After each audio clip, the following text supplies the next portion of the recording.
প্রায় ৮ বছর পর সংসদ ভবনের যে এলডি হল, সেই এলডি হল প্রাঙ্গণে মাঠে কিন্তু এই বর্ধিত সভার আয়োজন করেছে বিএনপি। এবং এই বর্ধিত সভাকে কেন্দ্র করে বিএনপির জাতীয় স্থায়ী কমিটির সদস্য থেকে শুরু করে নির্বাহী কমিটি এবং উপদেষ্টা যে কাউন্সিল রয়েছেন, চেয়ারপারসন উপদেষ্টা কাউন্সিল, তাদেরকে সহ এবং জেলা, মহানগর এবং উপজেলা পর্যায়ের যে কমিটিগুলো রয়েছে, সেই কমিটির আহ্বায়ক এবং সদস্য সচিব যারা রয়েছেন তাদেরকেও কিন্তু এবার এই বর্ধিত সভায় আমন্ত্রণ জানানো হয়েছে। এবং আজকের যে বর্ধিত সভা, সেই বর্ধিত সভায় কিন্তু প্রধান অতিথি হিসেবে উপস্থিত থাকবেন বিএনপির ভাইস চেয়ারম্যান অর্থাৎ জনাব তারেক রহমান। কিন্তু আজকের এই বর্ধিত সভায় উপস্থিত থাকবেন। তিনি নেতাকর্মীদের যেই কথা সেগুলো কিন্তু তিনি শুনবেন এবং তার মধ্য দিয়ে কিন্তু আজকে এই যে বর্ধিত সভা, সেই বর্ধিত সভার মধ্য দিয়ে কিন্তু নির্বাচনের যেই পথে হাঁটা শুরু হলো বিএনপির, সেটি কিন্তু আনুষ্ঠানিক যাত্রা শুরু হলো বলা যায়। এবং এই বর্ধিত সভাকে কেন্দ্র করে বর্তমান যেই সংসদ ভবনের যেই এলডি হল প্রাঙ্গণ রয়েছে, সেই এলডি হল প্রাঙ্গণে কিন্তু নেতাকর্মীরা একেবারে এসে জড়ো হয়েছেন এবং তারা কিন্তু একেবারে উচ্ছ্বসিত রয়েছেন। অর্থাৎ নেতাকর্মীদের যে অবস্থান, সরব অবস্থান, সেই সরব অবস্থানে কিন্তু সংসদ ভবন প্রাঙ্গণ একেবারে মুখরিত হয়ে উঠেছে। আমি একটু জানিয়ে রাখতে চাই যে বিএনপির যে সকল নেতাকর্মীরা এখানে এসেছেন, তারা কিন্তু এই যে সংসদ ভবন প্রাঙ্গণ, সেই সংসদ ভবন প্রাঙ্গণের কড়া নিরাপত্তার মধ্য দিয়ে তারা সংসদ ভবনে প্রবেশ করছেন এবং আমন্ত্রিত অতিথি ছাড়া অন্যান্য যে নেতাকর্মীরা রয়েছেন তাদেরকে কিন্তু প্রবেশের যে অনুমতি তা কিন্তু দেয়া হয়নি। অর্থাৎ শুধুমাত্র যে স্থায়ী কমিটির সদস্য, বিএনপি নীতি নির্ধারণী কমিটির যারা মেম্বার হিসেবে রয়েছেন তাদেরকে এই যে বর্ধিত সভা, সেই বর্ধিত সভায় আমন্ত্রণ জানানো হয়েছে। এর পাশাপাশি জেলা এবং মহানগরের যে নেতাকর্মীরা রয়েছে তাদেরকেও কিন্তু আমন্ত্রণ জানানো হয়েছে।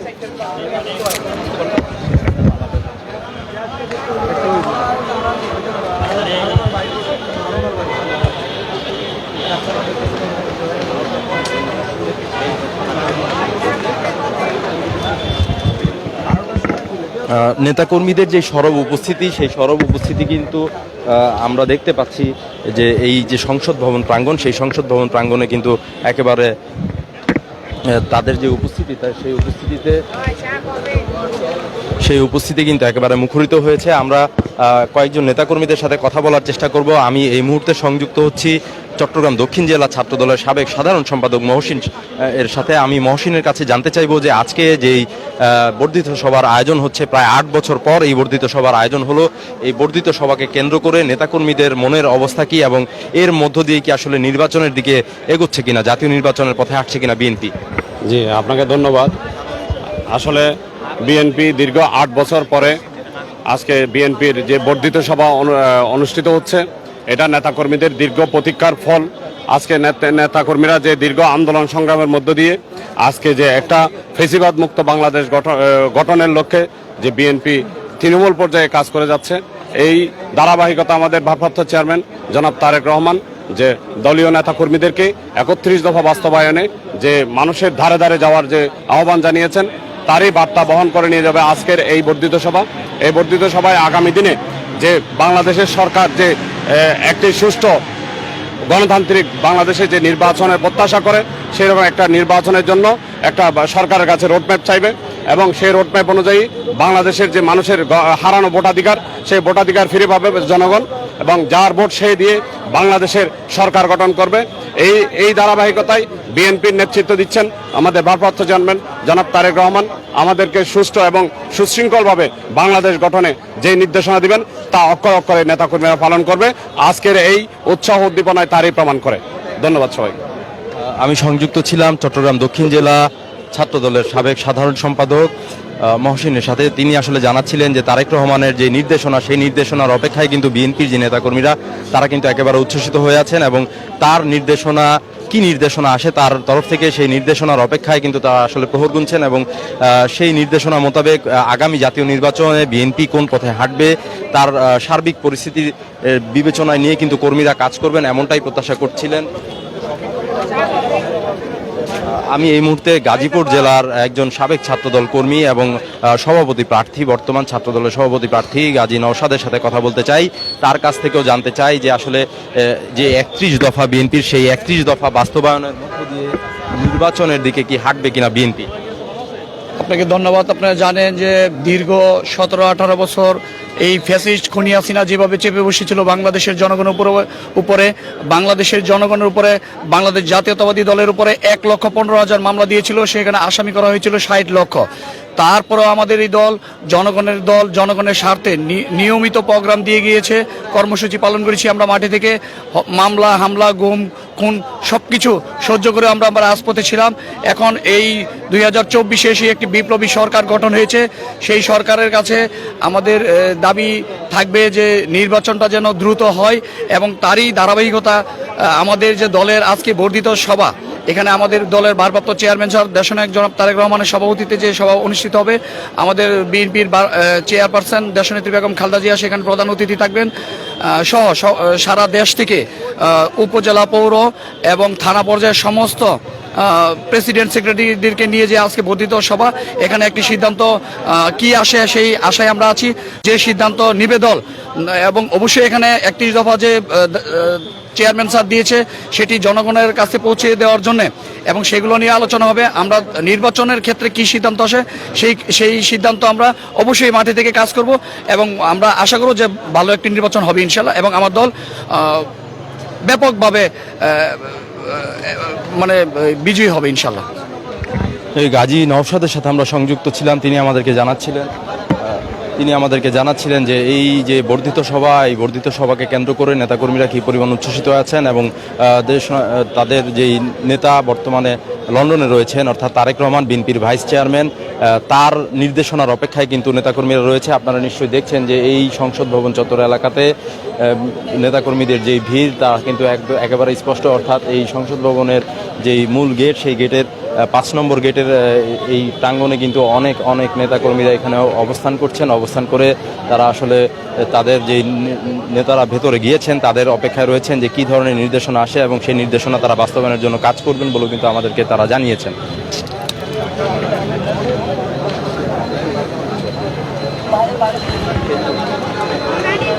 দর্শক, আপনারা নিশ্চয়ই দেখছেন যে এই মুহূর্তে যেই সংসদ ভবন এলাকা, সেই সংসদ ভবন এলাকায় কিন্তু কড়া নিরাপত্তা জোরদার করা হয়েছে, এবং এই নিরাপত্তা দিতে কিন্তু বেশ পুলিশ প্রশাসনের পাশাপাশি এই স্থানে কিন্তু যারা বিএনপির কর্মী রয়েছে তারাও কিন্তু আসলে এখানে জড়ো হয়েছেন, এবং তারা কিন্তু আসলে স্বেচ্ছাসেবকের যে ভূমিকা, সেই ভূমিকা কিন্তু তারা পালন করছেন। আমরা দেখতে পাচ্ছি যে এই সংসদ ভবন চত্বর এলাকাতে যে নেতাকর্মীরা রয়েছেন তারা কিন্তু এখানে উপস্থিত হয়ে কিন্তু তারা আসলে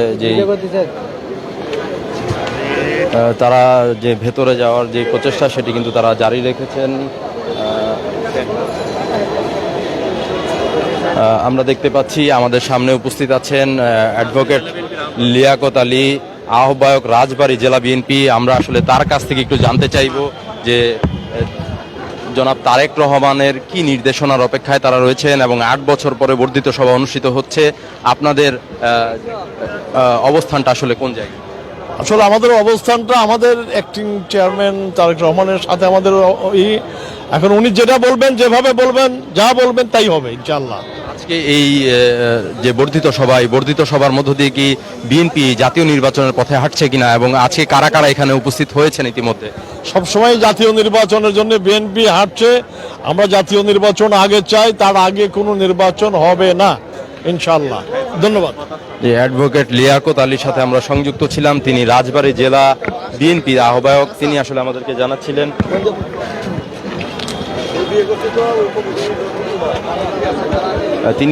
জানাচ্ছিলেন যে দেশনায়ক তারেক রহমান, তাদের যে নেতা, তার যে নেতৃত্ব, সেই নেতৃত্বে যেই সিদ্ধান্ত আসবে সেই সিদ্ধান্ত বাস্তবায়নের জন্য কিন্তু তারা আসলে কাজ করবেন, এবং ইতিমধ্যে কিন্তু যে জেলা উপজেলা পর্যায়ে নেতাকর্মী তারা কিন্তু এই যে বিএনপির যেই বর্ধিত সভা, সেই বর্ধিত সভার দিকে হাঁটছে, এবং এই যে আজকের যে বর্ধিত সভা, এটিকে কিন্তু রাজনৈতিক বোদ্ধামহল একটি ছায়া কাউন্সিল হিসাবে দেখছেন, এবং তার এই ধারাবাহিকতায় আজকে এই যে বর্ধিত সভা, সেই বর্ধিত সভাকে কেন্দ্র করে কিন্তু সংসদ ভবনের ভেতরে যেমন আমন্ত্রিত অতিথিরা উপস্থিত হয়েছেন,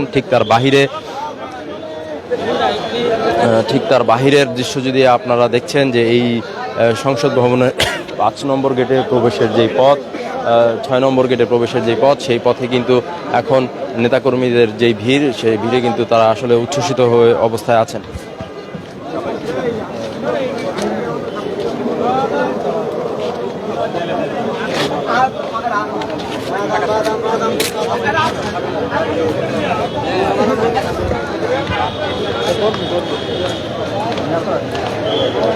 দেখছেন যে বিএনপির যে নেতাকর্মীরা রয়েছে তারা এই যে বর্ধিত সভা, এই বর্ধিত সভাকে কেন্দ্র করে কিন্তু সংসদ ভবন এলাকার সামনে অর্থাৎ মণিপুরি পাড়ার যে গেটটি রয়েছে সেই গেটে কিন্তু তারা অবস্থান করছেন। অবস্থান করে কিন্তু আসলে তারা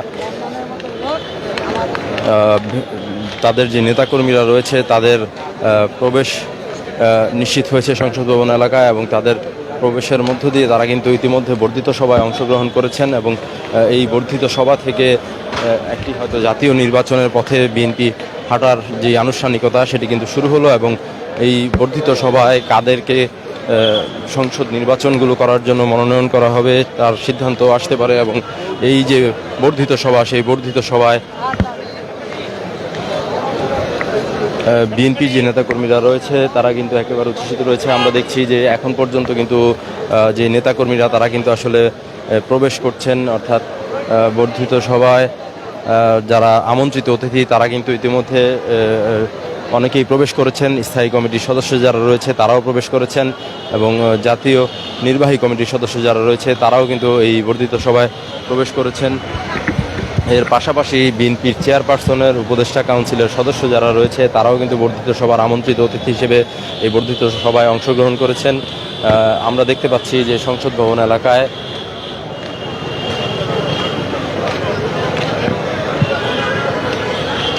বিএনপির যে নীতি নির্ধারণী কমিটির যে লোকজন রয়েছে তারাও কিন্তু এই বর্ধিত সভায় ইতিমধ্যে অংশগ্রহণ করেছেন।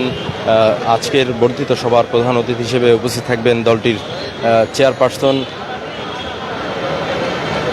বেগম খালেদা জিয়া, এবং এর পাশাপাশি এই বর্ধিত সভাকে কেন্দ্র করে এই বর্ধিত সভায় কিন্তু বিশেষ অতিথি হিসেবে দলটির অ্যাক্টিং চেয়ারম্যান অর্থাৎ ভারপ্রাপ্ত চেয়ারম্যান জনাব তারেক রহমান তিনিও কিন্তু এই বর্ধিত সভায় আজকে দিক নির্দেশনামূলক বক্তব্য রাখবেন, এবং তার তরফ থেকে কী ধরনের নির্দেশনা আসে তার অপেক্ষায় এই নেতাকর্মীরা বাহিরে অবস্থান করছেন। তারা কিন্তু এখন পর্যন্ত এই যে অনেককে আমরা দেখছি যে এখন পর্যন্ত কিন্তু সব অতিথিরা যে প্রবেশ করে ফেলেছেন এমনটি নয়, এখনও অনেকেই আসছেন এবং তারা আসলে প্রবেশ করছেন। তবে এই আজকের যে বিএনপির বর্ধিত সভার আয়োজন করা হয়েছে সংসদ ভবনের এলডি হল এলাকায় হল প্রাঙ্গণে, সেই এলডি হল প্রাঙ্গণের যে বর্ধিত সভা, সেই বর্ধিত সভাকে কেন্দ্র করে বাড়তি নিরাপত্তা ব্যবস্থা জোরদার করা হয়েছে। এখানে ঢাকা মেট্রোপলিটন পুলিশ এবং সংসদ পুলিশের পাশাপাশি পিবিএন এবং অন্যান্য যারা নিরাপত্তার দায়িত্বে নিয়োজিত রয়েছেন তারাও কিন্তু কাজ করছেন এবং তারা এখানে নিরাপত্তার দায়িত্ব পালন করছেন। এর পাশাপাশি আমরা দেখতে পাচ্ছি যে বিএনপির যে নেতাকর্মীরা রয়েছেন তারাও কিন্তু আসলে স্বেচ্ছাসেবকের ভূমিকা এখানে পালন করছেন। বিশেষ করে প্রথম যে গেটটি, সেই গেটেই কিন্তু আসলে বিভিন্ন ধরনের তল্লাশি এবং জিজ্ঞাসাবাদের পর ভেতরে যে প্রবেশ, সেই প্রবেশের অনুমতি দেওয়া হচ্ছে। তবে মূল ফটকের সামনে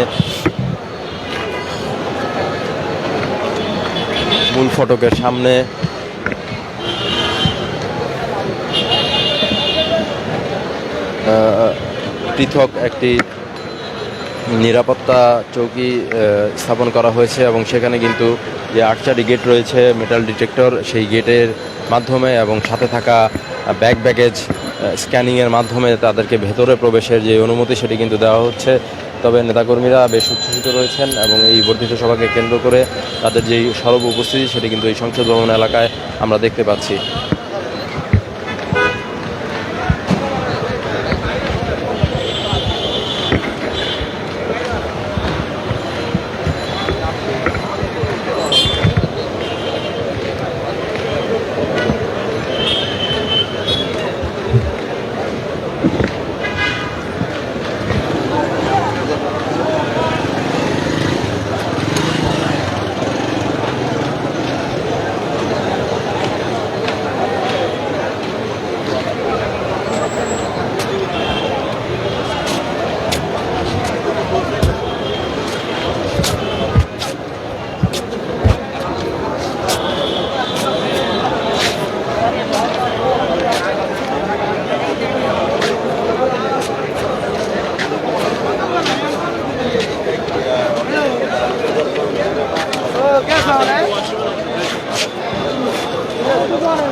দর্শক, প্রায় 8 দশক পর বিএনপির যে বর্ধিত সভা, সেই বর্ধিত সভার আয়োজন করা হয়েছে এবং এই বর্ধিত সভাকে কেন্দ্র করে বিএনপির উচ্চ পর্যায়ে অর্থাৎ নীতি নির্ধারণী কমিটির এতে যারা রয়েছেন তারা কিন্তু ইতিমধ্যে বর্ধিত সভায় অংশগ্রহণ করেছেন এবং এখন পর্যন্ত কিন্তু বিভিন্ন জেলা উপজেলার এবং মহানগরের যেই আহ্বায়ক এবং সদস্য সচিবরা রয়েছেন তাদেরকে কিন্তু প্রবেশ করতে আমরা দেখছি এবং এই যে প্রবেশের মধ্য দিয়ে কিন্তু আজকে বিএনপির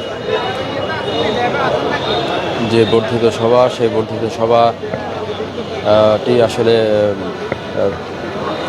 আয়োজন করা হয়েছে এবং এই বর্ধিত সভার শেষে নেতাকর্মীরা হয়তো তারেক রহমান প্রণীত যে নির্দেশনা, সেই নির্দেশনা নিয়ে বাড়ি ফিরবেন এবং জাতীয় নির্বাচনের জন্য যা যা করণীয় সেই পথে হাঁটবেন। দর্শক, আমি রাজধানীর সংসদ ভবন এলাকা থেকে আপনাদেরকে জানাচ্ছিলাম বিএনপির বর্ধিত সভার সর্বশেষ খবরাখবর। আবারও পরবর্তীতে কোনো আপডেট নিয়ে সংযুক্ত হব আপনাদের সাথে। ততক্ষণ পর্যন্ত বাণিজ্য প্রতিদিনের সাথেই থাকুন।